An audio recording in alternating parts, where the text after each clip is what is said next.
Jesu Kristu inkosi Baba. Bingeleli Baba nomndeni egameni kaJesu Kristu waseNazaretha.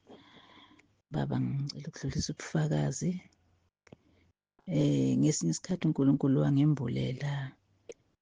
Ngibona ama-extensions Baba ehamba njengofishi kule ndawo ngangikuyo kwakunesihlahla somyezane ehamba. Kwase kuvele uba nje nomuntu ongapha ku-right wami ngezwa izwi nje lakhe ethi, uyabona yini ukuthi ayaphila?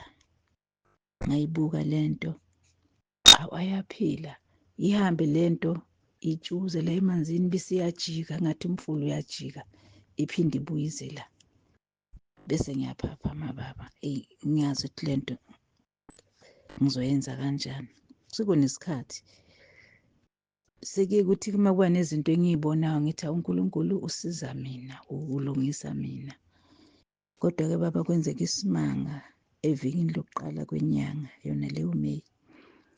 Ngabona nje kukhonzwa nje enkonzweni ngavele sengabona kunentombazane eyayihleli kwi-row yokuqala. Ingakamile Baba, kade iqhaqhile nje kade ilukile yaqhaqha ishiya kanjalo nje kungageziwe kungaganyiwe. Ngathi awu lona owenza kanjena ezenkonzweni. Kwase kuvele uba khona izwe lithi bayomqhaqha mesefile. Lathi uma esefile bayomqhaqha. Ngangazi ukuthi lisho ukuthini. Incazelo yayisivele ukuthi uma ngabe efe efake lezi zinto akayi kumbona uNkulunkulu. Kodwa uma ngabe efe eseqhaqhile noma eseyihlanganise noNkulunkulu, uyena oyobona uNkulunkulu. Lokho engathi kubi engikubonayo mina lathi izwi uyilo muntu-ke uNkulunkulu amfunayo. Umuntu umfuna enjengoba ayemdalile. Lase liphendulwa ikhanda lalo sisi ngoba ngabona lo wesifazane phakathi nendawo. Ngabona ukuthi owesifazane wayesephenduka ngoba mina ngangihleli emva kwabo kulayini wesithathu. Ngabona ubuso bakhe bungena-makeup, kungekho ama-extensions nje bayiqhaqhile, kungekho amaruji, kungekho macici. Wathi uNkulunkulu lo muntu-ke amfunayo, ufuna lo muntu wakhe lo. Kwavela ukuthi uma usathane esitshela ukuthi sibabi suke sibahle kuNkulunkulu, kodwa suke sibabi ngokwethu kwasenyameni. Ngiyambonga kakhulu uNkulunkulu. Jesu Kristu inkosi. uJesu Kristu inkosi. Jesu Kristu inkosi. uJesu Kristu uyinkosi Baba. Ngizwa nje izwi likhuluma ukuthi sengikhathele igazi lihlatshwa njalo leyinkukhu. Bese ngibona angathi kunomuntu sashona nje ongasekho emhlabeni. Ngimbona lo muntu ugcotshwe ngenyongo umzimba nje wonke. uNkulunkulu akathokoza ukuthi uzoletha ulaka lakhe kithi ngoba sifuna ukumlalela, silalela abanye uNkulunkulu kunaye. uJesu Kristu inkosi. Amen. uJesu Kristu uyinkosi, uJesu Kristu inkosi, uJesu Kristu inkosi. Ngiyabingelela baba nomama ekhaya lezwi nasentabeni eNdla-Jova, ngiyabonelelwa ngithi uJesu Kristu inkosi. Thanda nje ukubonga uNkulunkulu ngakho konke uNkulunkulu angenzela khona kusukela ngangena ekhaya lezwi, kusukela ngatholana nani bazali. uNkulunkulu ungenzela nje imangaliso ngazo zonke iy'khathi. Ngimcabanga ukuthi kanti wena Nkulunkulu njani, kodwa imicabango yami iphelelezeni. Angifinyeleli ukumqonda ngokuphelele ukuthi ungubani kanti lo Nkulunkulu, ngendlela anomusa ngayo, ngendlela anothando ngayo. Ngibonga iy'nkonzo zangoLwesine zabesifazane, inkonzo yabesifazane eyenziwa uMama Mtsibande ngalo lonke uLwesine ngokugcinwa inkosi. Ngiyambonga kakhulu uNkulunkulu, kuningi engikufundayo kumama. Leya namhlanje nje iyangithinta kakhulu ukuthi noma ngabe usesesimeni sokuthi uthotshisiwe, kodwa hlala kuNkulunkulu. uNkulunkulu akakhohlwa ukuhle oke wakwenza. Siyeza isikhathi sokuthi uNkulunkulu akuphakamise ngesikhathi esifaneleyo. Okubalulekile ukuvumela isizini sithotshiswe. uNkulunkulu uzasiphakamisa ngesikhathi esifanele. Kuningi nje engikufundayo since ngangena ekhaya lezwi.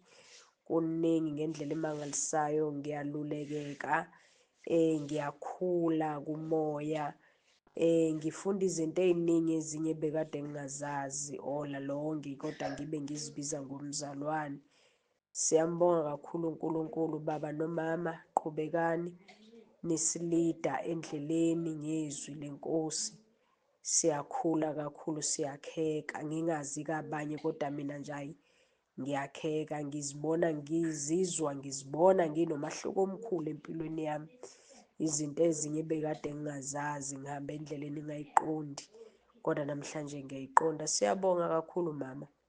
Ngiyacela nje uNkulunkulu asilondolozele wena singabantu besifazane. Aqhubeke uNkulunkulu akusebenzise egameni lenkosi yethu uJesu. Ngiyabonga kakhulu. uJesu Kristu uyinkosi. Amen. Bonke inkosi bazalwane. Ngiyathemba ukuthi niyaphila, nami ngiyaphila. uZamani lo waKhumalo endaweni yakwaNyuzwa eBodasini. Ngibonga kakhulu ngokungena kuleli khaya. Ngibonga nje umusa uNkulunkulu esangenzele wona. Akunasikhathi singakanani ngingenile kuleli khaya, kodwa ngithe mangingena bengingadohozi, ngingatholi itoho. Sholo nje ukuthi uNkulunkulu ngiyambonga kakhulu bazalwane. Ungikhumbuza izwi lithi uNkulunkulu ngeke akunikeze umthwalo ongaphezu kwamandla akho. Ngokukhuleka nje mhlawumbe nemikhuleko yenu bazalwane, ngiyabonga uNkulunkulu anandisele. Amen. uJesu Kristu inkosi. Ngiyabingelela Baba uNsibanda okubingelelayo ngesivumo sethu esithi uJesu Kristu inkosi. Kunombono la ozolandela ovela kumntwana kaNkulunkulu okhona ekhaya lezwi. Inkosi uJesu imbonisile wona ukuze icacise indaba yokuvuma kwezono nokubhalwa ngesikhathi ubhuka. uJesu Kristu inkosi. Lalela-ke. uJesu Kristu inkosi. Baba Nsibande, ngiyanibingelela ekhaya. Ngibingelela abazalwane ekhaya lezwi nasentabeni yendlu kaJehova. Kuyabonelelwa ukuthi nje angidlulise leli phupho engiphuphe ngomhla ka-13 kuye uMeyi 2025. Ngiphuphe ngisemgqeni njengoba ngibhukhele ukuvuma izono. Ngisemgqeni phakathi nendawo, abantu bebaningi phambi kwami nasemva kwami futhi bebaningi. Kuthe khona lapho ngisacabanga nezinye ukuthi izono zami zithini, ngisabhala. Hawu, khona lapho ngiyabona angazi ukuthi abantu phambi kwami bashonephi, kwaba sekuyimi unext, kunesikhala esikhulu phambi kwami. uJesu Kristu inkosi, ngaphaphama. Siyambonga-ke uNkulunkulu okhulumayo ocacisa izinto.